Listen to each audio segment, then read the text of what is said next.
Hi everyone, I'm sorry. I'm running out of phone storage, which is why the last several videos keep getting cut off because I have to delete a bunch of stuff in order to make these videos.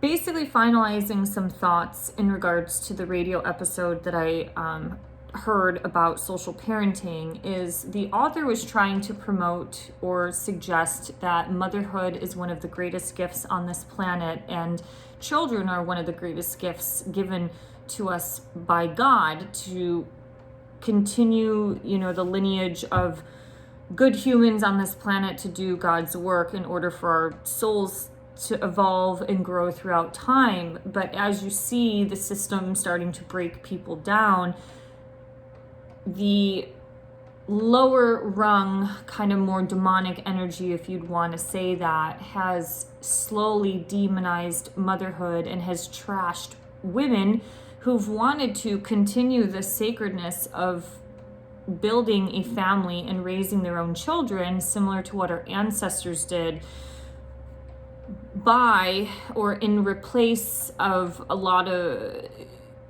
or let's just say in exchange, there's just been the increase of the material world plane, which is wanting to have the career or the money or the job title. And as a personal trainer, I would say that most people that I've worked with, if they actually put forth energy towards spiritual growth or personal development, we would have a different planet, because most people do not have a problem developing themselves professionally.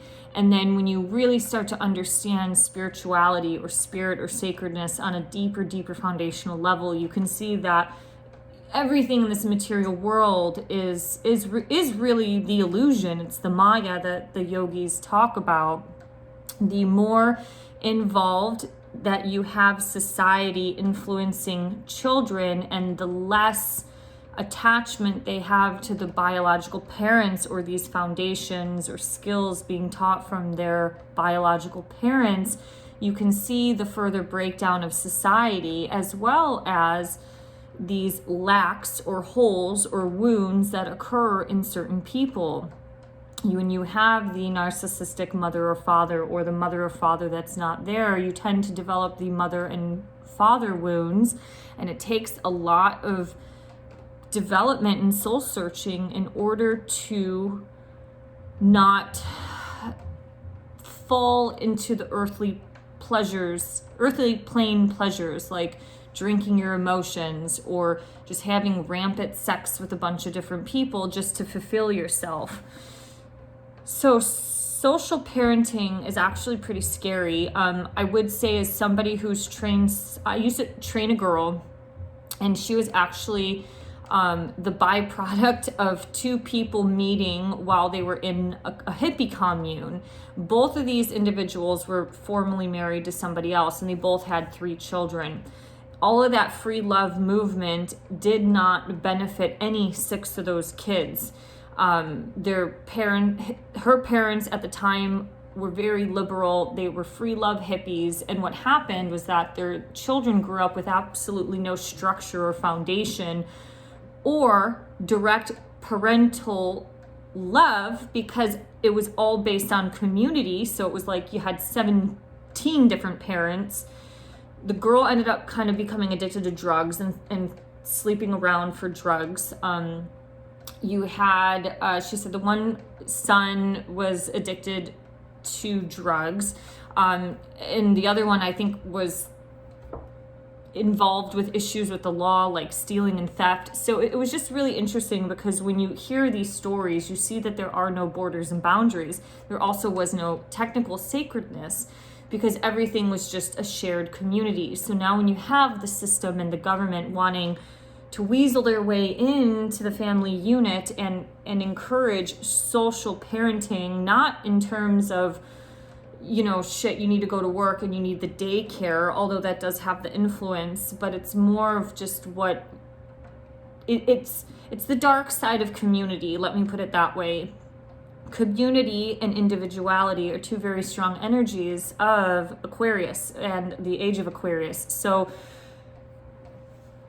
how do we continue building a community without having too much influence on the family unit. So I don't know, I just wanted to share some thoughts on it because I just thought that it was really interesting, and the way this woman spoke about the sacredness of motherhood and how we've fallen so far from that.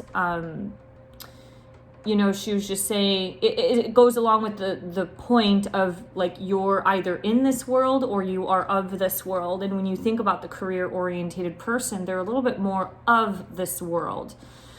And there's borderlines even in spirituality. Like, for example, if you want to build a solid YouTube following to where you can monetize your channel and get a lot of followers and, you know, some residual income coming in while you sleep, you kind of have to become of this world. And at some point, you know, you have books and t-shirts with your name and your picture on it. So, you know, it's really, really hard to maintain that foundation, to be in this world and not become part of the world or of this world. And we can see that a lot with parenting today. The loudest voices in the room are often the people of this world that are, you know, they have no foundation in their own life. They're kind of dysfunctional in general, and then those dysfunctional people want to have influence on others because they're wrapped up in their ego and think that they know better.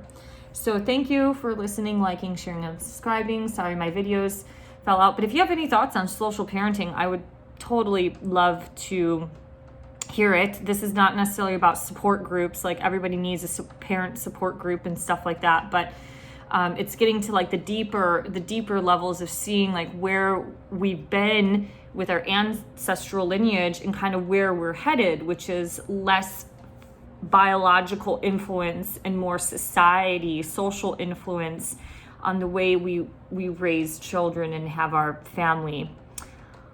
All right, have a great one. Bye-bye.